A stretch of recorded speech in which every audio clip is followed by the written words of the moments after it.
Hello and welcome to this week's What's Hot. And so it begins, although the word it has multiple applications.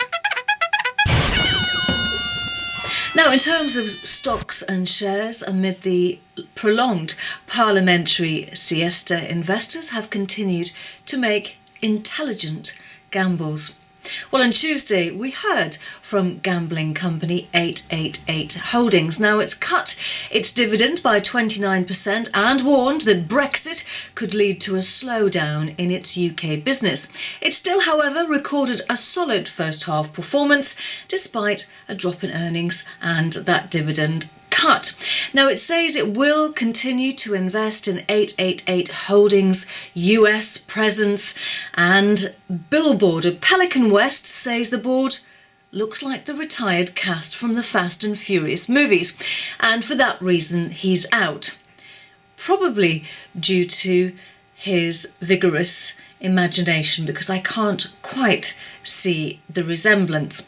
On Wednesday, we hear from Galliford Try, just one day after the housing company said it had reached preliminary agreement on high-level terms to combine its Linden Homes and Galliford Try partnerships businesses with Bovis Homes. Now, the proposed Bovis consideration is valued to be worth it just over £1 billion, with a cash element of £300 million and a further transfer of a £100 million private debt placing to Bovis.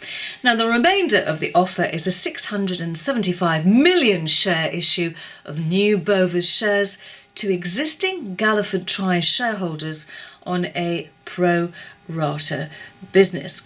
Well, Neil Watson, Chief Markets Analyst at markets.com, had this to say, and he's saying, well, what's changed? And will this lead to a frenzy of mergers in the house building sector? Well, Wednesday's full year webcast from Galliford Try could prove to be a bit of a damp squib after all the excitement of Tuesday's announcement about the potential merger. On Thursday, though, we hear from supermarket William Morrison's.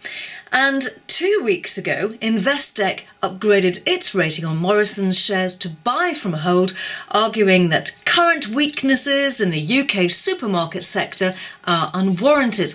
Now, while Lidl and Aldi continue to expand, we'll find out if Morrison's price reductions and promotions have made the elastic shopper stick.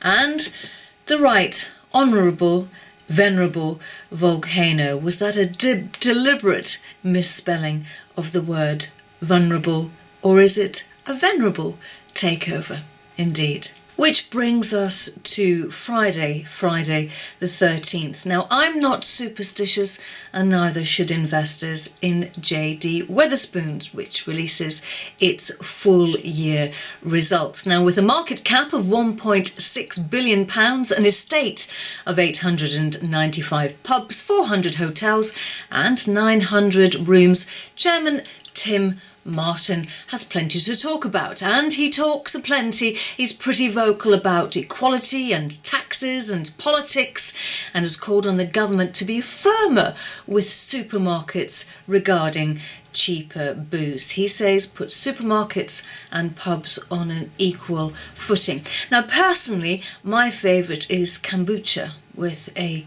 gin chaser. Okay, there's still time to sign up for the Life Sciences Investor Briefing hosted by lse.co.uk. You can see and hear Neil Clark, the Chief Executive of Destiny Pharma, Tim Watts, the Chief Financial Officer at Shield Therapeutics, Cathal Friel, Chief Executive of Open Orphan, and Dr. Martin Hall is the Head of Life Sciences at Hardman and Co.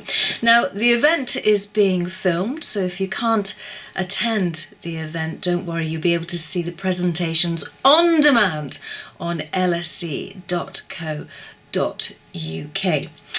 Meanwhile, what is attracting an awful lot of attention is Donald's interview with the new Chief Executive of Ascent Resources. Now, Chief Executive John Bugenhagen talks through his fresh approach to the old problems. He says it's time to reinvent Ascent. That's it for this week's What's Hot. Till next week. We'll leave it there for now, and I hope there are no further points for. There's an Arsenal match on television very soon.